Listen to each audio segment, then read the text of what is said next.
Sí, bueno. Bien, mis hermanos, buenos días. Vamos a poner en manos de Dios este tiempo de enseñanza. Vamos a glorificar el nombre de Dios y que Él nos permita estar este tiempo, pues, de una manera grata, de una manera, una mente abierta y un corazón receptivo a la palabra. Bien, vamos a orar. Padre bueno, Señor, te alabamos y honramos tu nombre.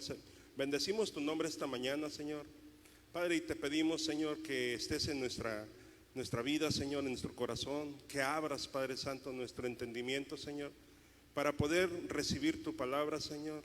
Padre, y esta enseñanza, Señor, que sea fructífera en nuestro corazón y que podamos nosotros aplicar a nuestra vida lo que esta mañana, Padre, aprenderemos juntos, Señor. A ti sea la gloria, la honra, en el nombre de Cristo Jesús. Amén.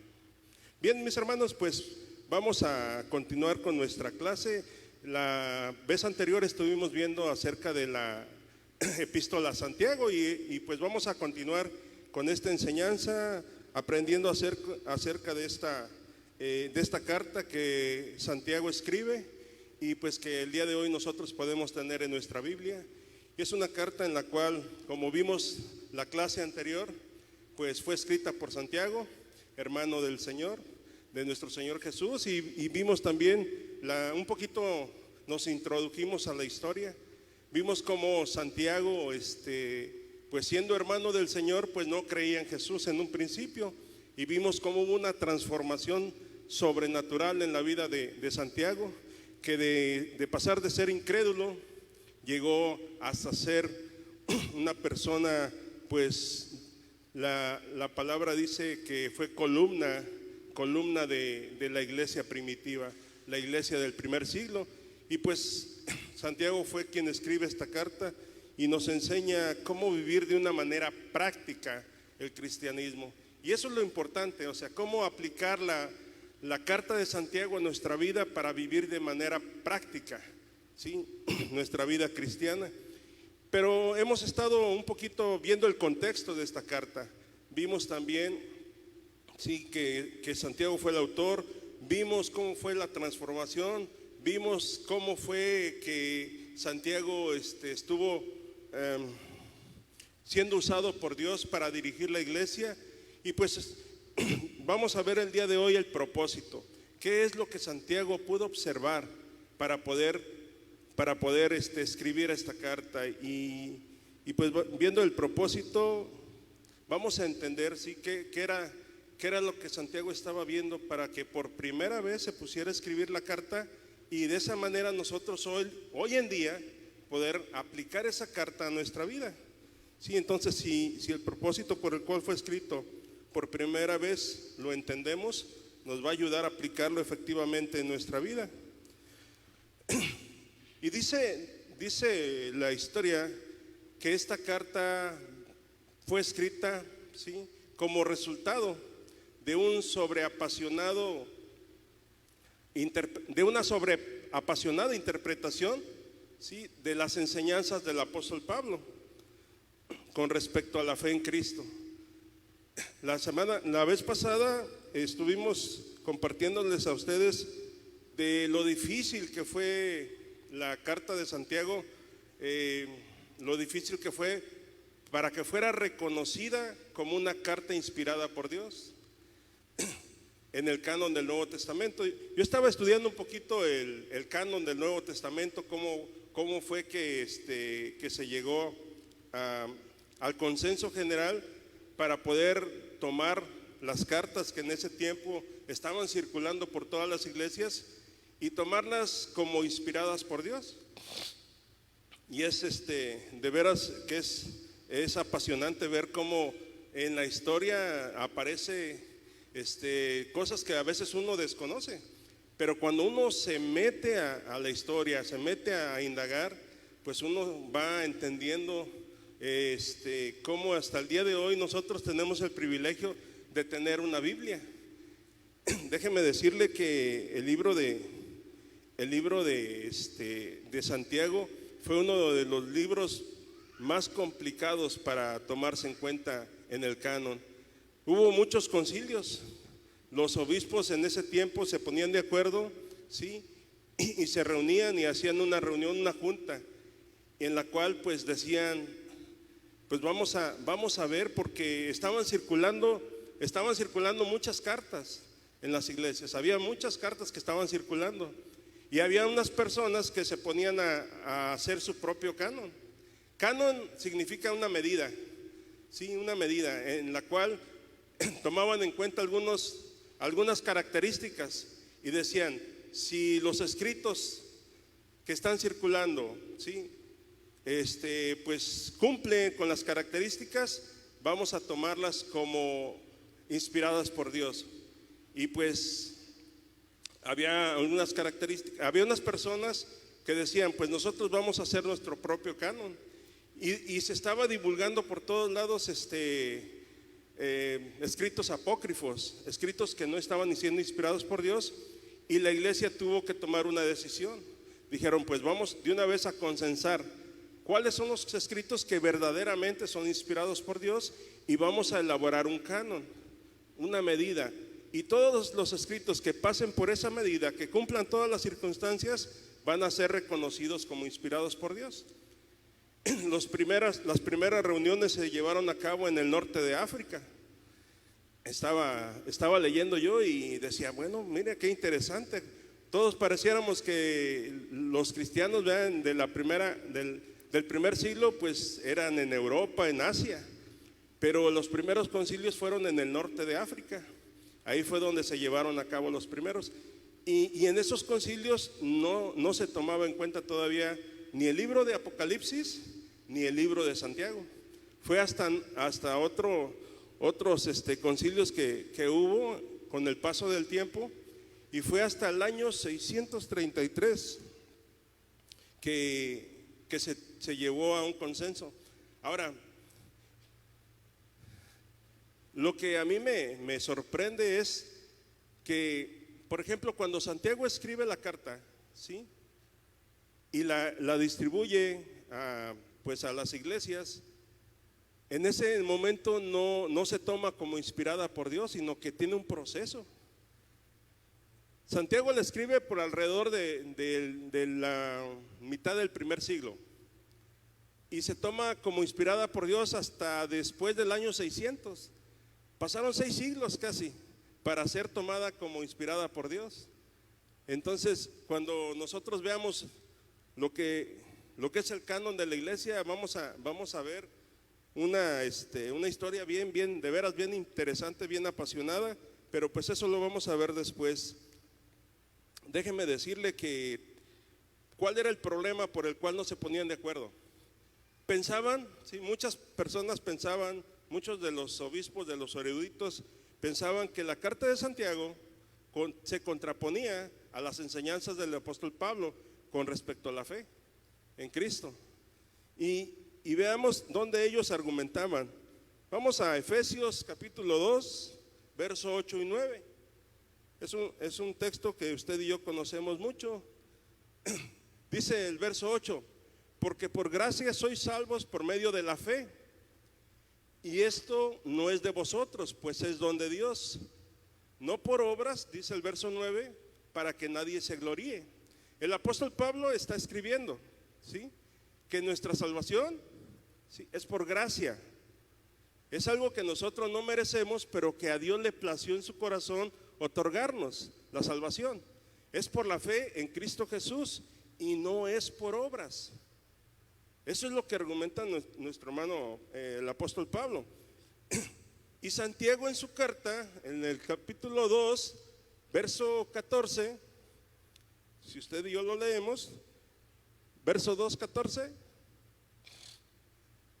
¿qué dice? ¿Lo tenemos? Dice, hermanos míos, está escribiendo Santiago, ¿de qué aprovechará si alguno dice que tiene fe y no tiene obras? ¿Podrá la fe salvarle? Es una pregunta que se hace. ¿Podrá la fe salvarle? Pareciera que Santiago está diciendo, sí, que la salvación es una fe, sí, que viene por obras. Cuando el apóstol Pablo dice que no es por obras, Santiago dice que la fe es por obras. Y Y ahí es donde venía esa disyuntiva, ese desacuerdo. Decían, no, es que Santiago está escribiendo algo que el apóstol Pablo pues no está de acuerdo. Pareciera que es así, pero si nosotros estudiamos el contexto, en realidad lo que Santiago está escribiendo es un complemento, está complementando la enseñanza del apóstol Pablo. Pero en ese momento sí, pareciera que se contradecían, y por eso no lo tomaban en cuenta como inspirado por Dios. Hasta el final, en el concilio que fue en Toledo, España, en la ciudad de Toledo, España, en el año 633, fue cuando ya determinan que en realidad, ¿sí?, Santiago estaba escribiendo algo que estaba reafirmando lo que el apóstol Pablo estaba diciendo, pero se estaba malinterpretando. Sí, Santiago pudo apreciar varias conductas en el desarrollo de la vida cristiana de muchos de los judíos mesiánicos. Recuerde usted que los primeros cristianos que se estaban convirtiendo, ¿sí?, eran judíos, eran de un contexto judío, venían de un contexto judío y estaban aceptando el evangelio de Cristo Jesús. Entonces, todos los judíos venían de ese concepto, y al escuchar que el apóstol Pablo estaba diciendo que la fe en Cristo Jesús era por gracia y no era por obras, pues ellos estaban malinterpretando, estaban sobreapasionando, ¿sí?, la interpretación del apóstol Pablo, y eso venía a crear un conflicto. Santiago, al ser líder de la iglesia, al ser columna, ¿sí?, de la iglesia floreciente, pues estaba viendo esta conducta que se estaba desviando de lo que era la verdad. Entonces, que estaban interpretando mal las enseñanzas, ¿sí? Y por eso es que empieza a escribir, y en ese tiempo, dentro de las conductas, había un punto de vista externo, ¿sí?, que no era algo normal que se estaba viviendo. ¿Se acuerdan que la clase pasada les pedí que estudiaran una palabra que se llama antinomianismo? ¿Alguno de ustedes la estudió, la buscó? Antinomianismo. Bien, el antinomianismo era una conducta, ¿sí? Viene del griego anti, que significa en contra, y nomos, que significa ley. Sí, antinomianismo es una doctrina que está en contra de la ley. Se estaba aplicando esta conducta, ¿sí?, para estar en contra de la ley de Dios.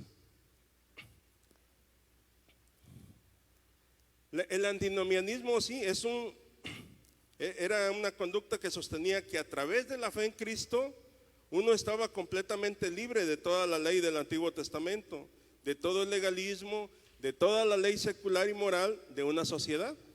Un antinomiano decía: yo ya soy libre en Cristo, ¿sí?, entonces yo ya no tengo por qué cumplir la ley de Dios. ¿Ha escuchado esto usted? ¿Y por qué les pedí que estudiáramos un poquito esto? Porque esta conducta el día de hoy se sigue repitiendo en la iglesia cristiana evangélica. Muchos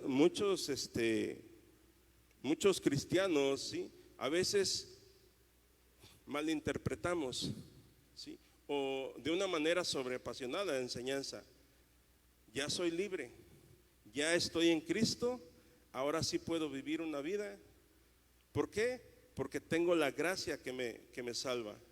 Entonces, la conducta antinomiana es: yo ya no tengo, ¿sí?, que poner mi fe, ¿sí?, ya no tengo que poner mi mirada en el Antiguo Testamento. De hecho, hay iglesias que dicen: nosotros nada más nos vamos a basar en el Nuevo Testamento. ¿Por qué? Porque el Nuevo Testamento se escribió a partir de la llegada de nuestro Señor Jesucristo y la enseñanza de Cristo. Entonces, se malinterpreta cuando se dice que Cristo vino, sí, y cumplió el Antiguo Testamento, y ahora estamos viviendo un nuevo pacto, ahora estamos bajo la gracia y no bajo la ley. Pero si nosotros vemos el contexto en el cual fue escrito esto, nos damos cuenta, ¿sí?, que nosotros tenemos una responsabilidad tanto moral, ¿sí?, para con Dios, para con su ley. El antinomiano refiere que la ley moral no es obligatoria para los cristianos como regla de vida y usa la gracia de Dios como licencia para pecar. Cuando nosotros no entendemos, cuando no me doy cuenta de lo que significa la gracia de Dios, ¿sí?, puedo caer en el error de lo que se estaba haciendo en el primer siglo. En el primer siglo se estaba tomando como una licencia para pecar. Decían, pues ahora soy libre, ahora puedo pecar y de cualquier manera me arrepiento, pido perdón y pues Dios me perdona porque así está escrito. Sí, si confieso mi pecado, Él es fiel y justo para perdonar mi pecado y limpiarme de toda maldad. Y uso la misma gracia para perdonar. Entonces puedo vivir y hacer lo que sea, lo que yo quiera, comportarme de la manera que yo quiera. Puedo seguir diciendo que soy cristiano cuando en realidad mi vida está muy distante de lo que es el camino que Dios me está guiando, al cual Dios me está motivando. Y ahorita un poquito más adelante vamos a explicar bien qué significa esto. Sí, entonces un antinomiano, le digo, usaba la gracia de Dios como licencia para pecar y confiaba en la misma gracia de Dios para ser limpio del pecado sin condiciones. Y hay dos tipos de clases de antinomianos. En ese tiempo existían dos clases. Una clase pues era el antinomiano teológico, ¿sí?, aquel que argumentaba con la palabra de Dios. Aquel que argumentaba con la palabra de Dios, tomaba un texto y de ese texto hacía una doctrina. Como es, ¿sí?, como por ejemplo puede usted tomar un texto y aplicarlo y decir, esto quiere decir, ¿sí? Por ejemplo, el hecho hay un texto que muchas veces nosotros tomamos, que dice, todo lo puedo en Cristo que me fortalece.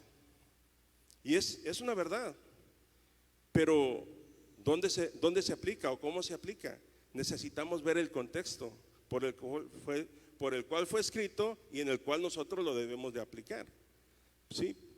A veces tomamos nada más las promesas de Dios, pero siempre cuando hay una promesa hay un contexto y debemos de entender el contexto para darnos cuenta cómo aplica Dios esa promesa después del contexto. Entonces, cuando nosotros nada más tomamos un versículo y lo ejecutamos o lo decimos o lo creemos sin ver el contexto, ¿sí?, es un peligro. Es un peligro porque se tiene que entender el contexto por el cual fue dicha la palabra o por el cual fue dicha la promesa para que sea pues efectiva la promesa en nuestra vida. Por eso un antinomiano, sí, teológico es aquel que usa un texto de la Biblia y lo aplica de acuerdo a su conveniencia. Y esos eran pocos. Lo que abundaba eran los antinomianos prácticos.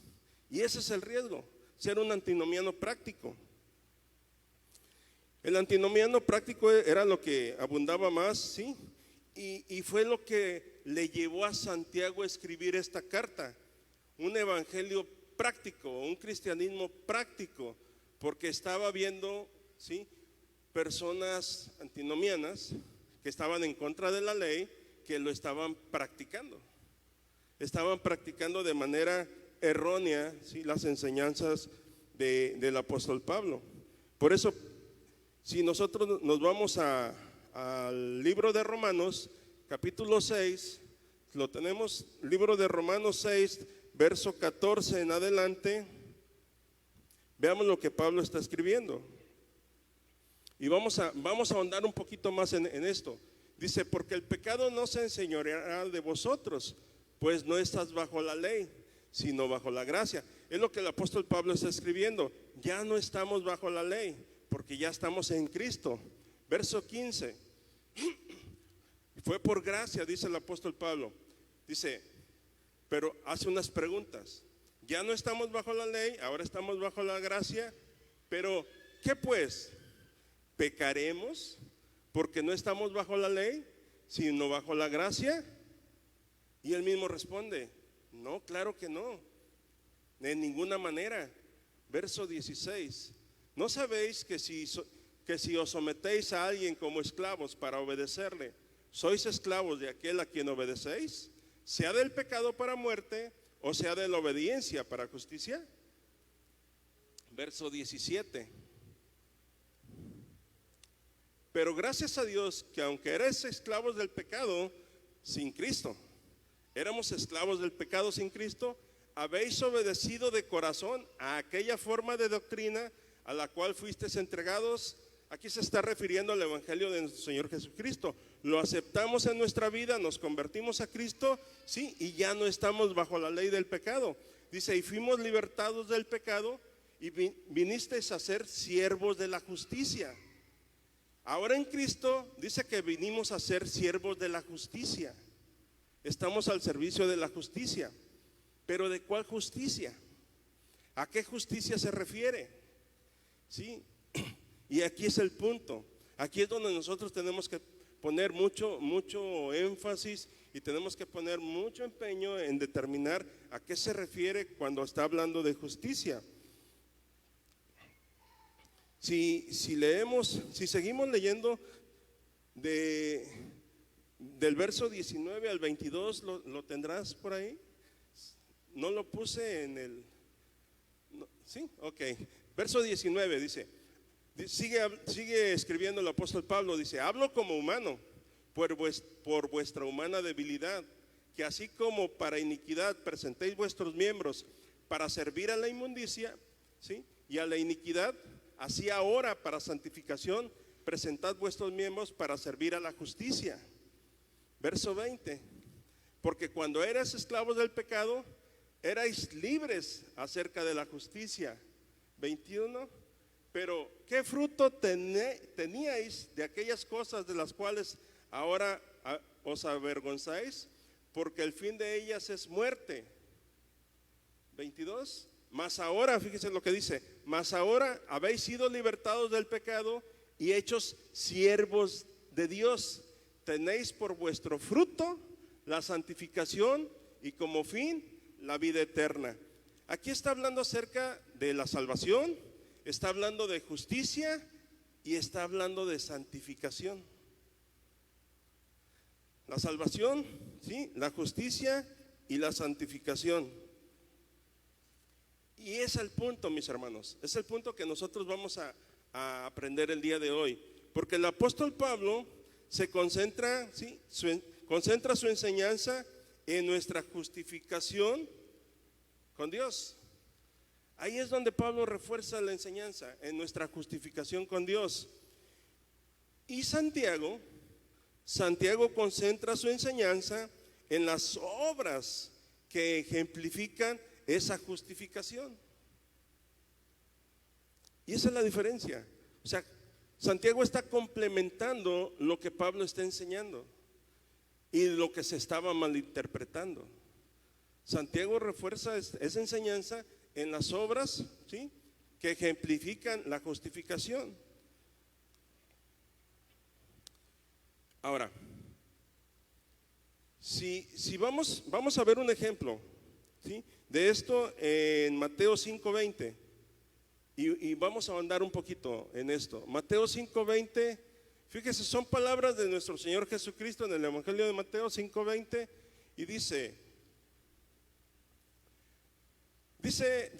nuestro Señor, dice, porque os digo que si vuestra justicia, está hablando de justicia, la justificación, no fuere mayor que la de los escribas y fariseos, no entraréis en el reino de los cielos.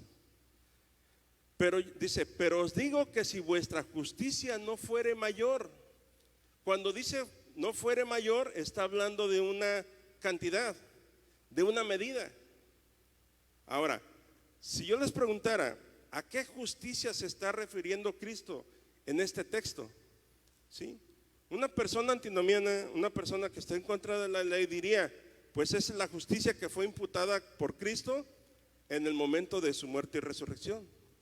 Porque en el momento de su muerte y resurrección, y nosotros al poner la fe en Cristo, ¿sí?, en ello nosotros venimos a adquirir una nueva naturaleza y venimos a ser justificados por nuestra fe en Cristo Jesús. Pero en este texto no se refiere a la justicia imputada por Cristo, porque la justicia, ¿sí?, la justicia no tiene una medida, la justicia no cambia. Somos justificados por fe y es un decreto. El Señor nos dice: eres justo, eres declarado justo, como Abraham, ¿se acuerda? Fuimos declarados justos por la fe en Cristo Jesús, y ese es un decreto, eso no cambia. Lo que se está refiriendo aquí es lo que decía el apóstol Pablo en el libro de Romanos, ¿sí? No solamente es la justificación cuando venimos a Cristo, sino habla de una santificación. La santificación tiene una medida. La santificación sí cambia. La justicia, nosotros no tenemos que preocuparnos por la justificación, porque en el momento de aceptar a Cristo somos declarados justos como decreto. Es un decreto y no cambia, no varía. En nuestra vida cristiana ya no varía, ya somos declarados justos. Pero lo que sí varía, lo que sí cambia, lo que sí tiene medida es la santidad. Y aquí es lo que Jesús está diciendo. Si ustedes son más santos que los escribas y fariseos, ¿sí?, y a eso se está refiriendo, a la santidad. Entonces, es lo que Santiago está tratando de decirnos, ¿sí?, que hay una santidad en la cual nosotros tenemos que vivir y practicar. Entonces el libro de Santiago tiene que ver con un cristianismo práctico, ¿sí?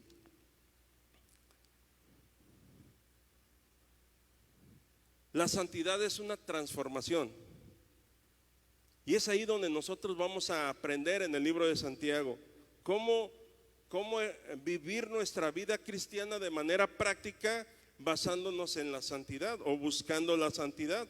Recuerde que hay un texto que dice: sin santidad nadie verá al Señor.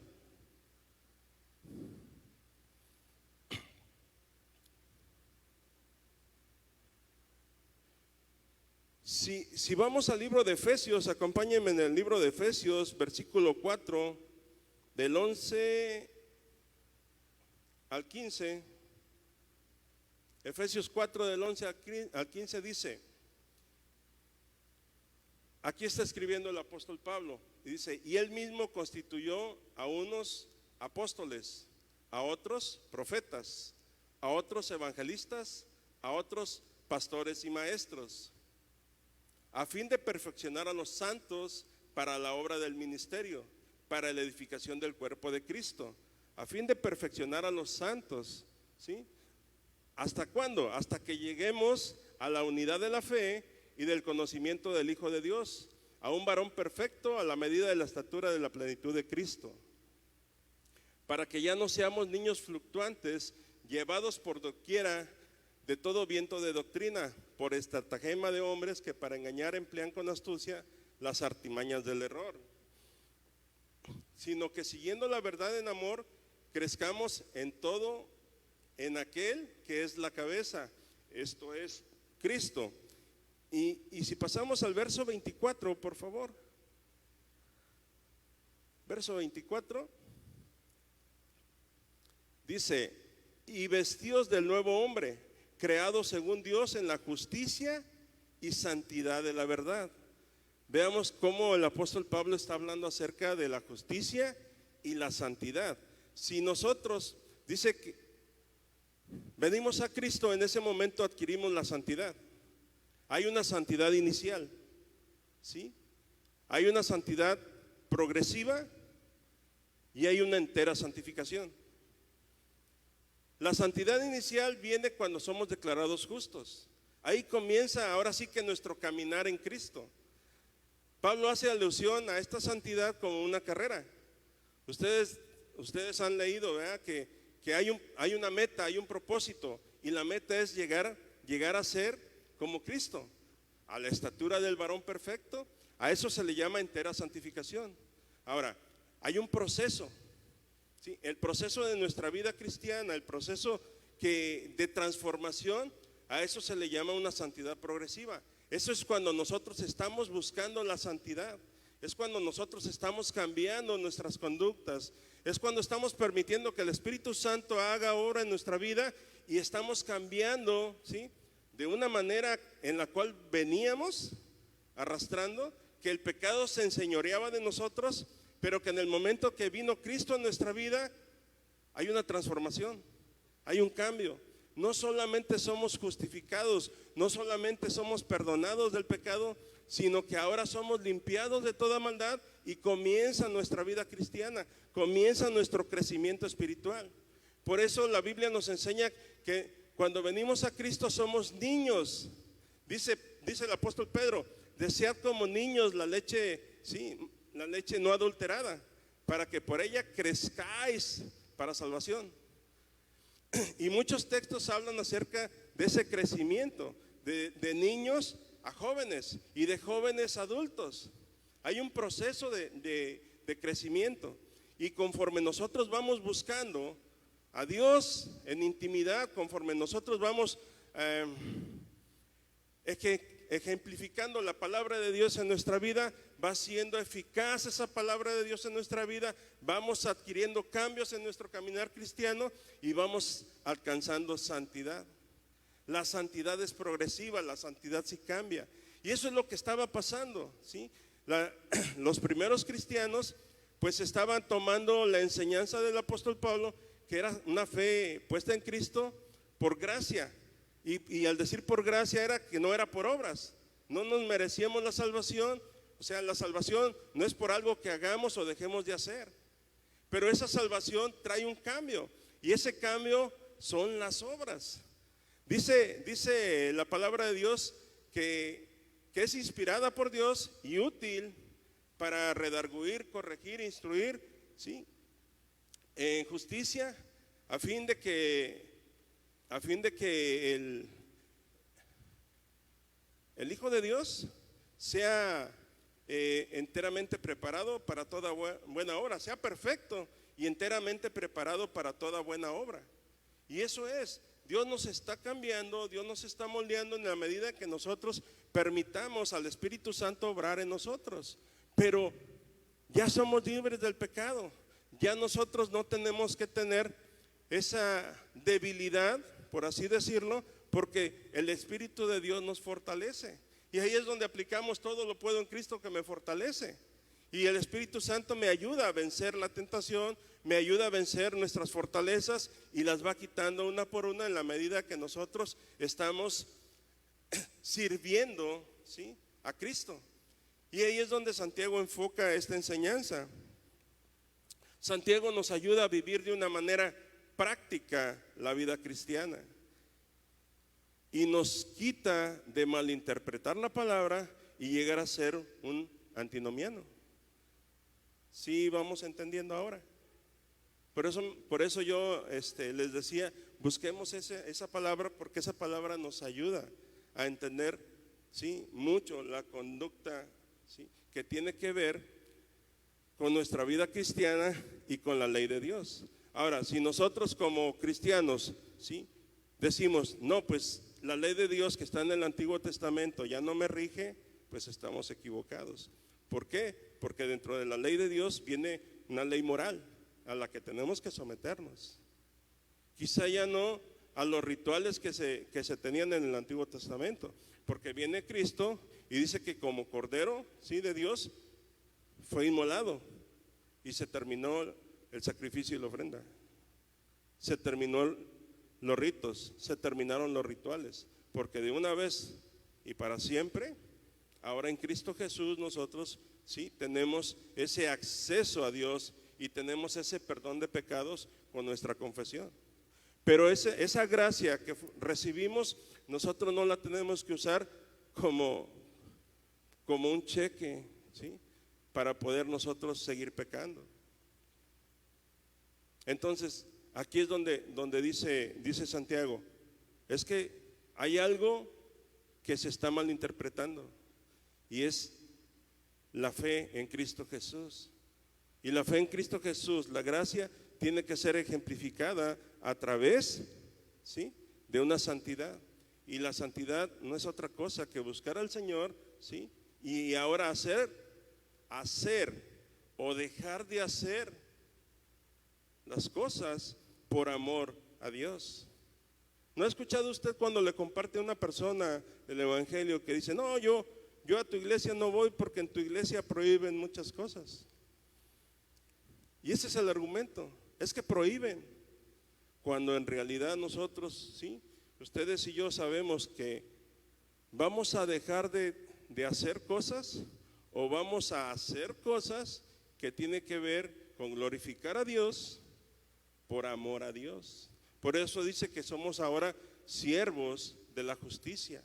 Dejamos de ser siervos del pecado y ahora venimos a ser siervos de la justicia. Y un siervo es aquel que se somete a su amo. Me decía un amigo, pero ¿cómo? A ver, explícame. ¿Éramos esclavos? ¿Éramos siervos de Satanás? Y viene Jesús y nos libera. Y ahora somos siervos de Jesús. Ahora tenemos que obedecerle. Entonces, ¿cuándo vamos a ser libres? Le digo, pues es que somos libres. Pero ahora por amor a Cristo nos sometemos a Cristo. Ahora por amor al Señor, porque entendemos y comprendemos a través de la revelación del Espíritu Santo en nuestra vida, ¿sí?, que el sacrificio que hizo Cristo nos liberó del pecado. Y ahora tenemos acceso a Dios, tenemos una vida eterna gracias al sacrificio que Él hizo en la cruz. Y eso es lo que Santiago nos va a ayudar, nos va a enseñar a vivir un cristianismo práctico. Y está bien interesante, mi hermano. Sí, la próxima clase vamos a seguir aprendiendo de Santiago. En todo lo que tiene que ver con ya de manera práctica. Vimos Santiago 1:1 y hasta aquí nos hemos quedado. Santiago 1:1. Vimos acerca de la vida, el trasfondo de Santiago como autor, quién fue Santiago, cómo su nombre viene a ser encontrado en la palabra. Vimos todo eso. Ahora vamos a aprender lo que Santiago escribe. Un día me gustaría preparar una clase y compartir con ustedes acerca del canon del Nuevo Testamento. Cómo es que el canon del Nuevo Testamento se forma y cómo son los 27 libros del Nuevo Testamento, cómo son pues argumentados como inspirados por Dios, de qué manera, qué fue lo que tomaron en cuenta para ser declarados y inspirados por Dios, y que ahora usted y yo tengamos el privilegio de tenerlos en una Biblia. Y por qué muchos de los escritos que estaban circulando pues no fueron considerados. Estaba estudiando yo y uno de los libros que también tuvo mucha dificultad para ser aceptado fue el libro de Apocalipsis. Y en ese concilio pues era un sinnúmero de obispos y se ponían de acuerdo. Era votación, unos decían yo estoy de acuerdo, otros decían yo no estoy de acuerdo. Y saben que el libro de Apocalipsis ganó por un solo voto. Por un solo voto fue declarado inspirado por Dios. ¿Por qué? Porque era una sola iglesia, era la iglesia universal, ¿sí?, que se estaba esparciendo por todo el mundo. Por eso le digo que me admira mucho saber que los primeros concilios ecuménico es todas las iglesias juntas, estaban en una reunión en el norte de África. Eso me llama mucho la atención, porque el norte de África es algo que yo voy a tener que tratar de investigar. Hasta que se llegó en Toledo, España, esa reunión y fue declarado tanto el Apocalipsis como Santiago como dos de los libros inspirados por Dios. Y Santiago nos va a ayudar, hermano. Santiago nos va a ayudar mucho a vivir una vida práctica. Santiago escribe, le voy a dejar tres textos con los cuales usted va a entender qué es lo que está escribiendo Santiago. Hay un texto que dice, y usted se lo sabe, ser hacedores de la palabra y no tan solamente oidores. ¿Lo tiene? Santiago 1:22 dice, sed hacedores de la palabra y no tan solamente oidores. El siguiente texto es Santiago 4:4. Dice, ¿no sabéis que la amistad del mundo es enemistad contra Dios? Oh almas adúlteras, ¿no sabéis que la amistad del mundo es enemistad contra Dios? Cualquiera pues que quiera ser amigo del mundo se constituye enemigo de Dios. Ahora, si entendemos el propósito por cual fue escrito, ¿sí? Ahora usted va a entender estos textos. Y hay uno que me mueve mucho, es Santiago 4:17. Dice, y al que sabe hacer lo bueno y no lo hace, le es pecado. Y al que sabe hacer lo bueno y no lo hace, le es pecado. Aquí está hablando Santiago de santificación, mi hermano. Nos está invitando Santiago, ¿sí?, a buscar esa santificación, a que cada día crezcamos más en el conocimiento y en el amor de nuestro Señor Jesucristo, que cada día nos apasionemos más y que cada día amemos más a Cristo Jesús. Y que al amar a Cristo Jesús, el Espíritu Santo va a redarguir nuestro corazón y va a abrir puertas y a cerrar puertas. Y va a poder, sí, darnos oportunidades para poder nosotros, sí,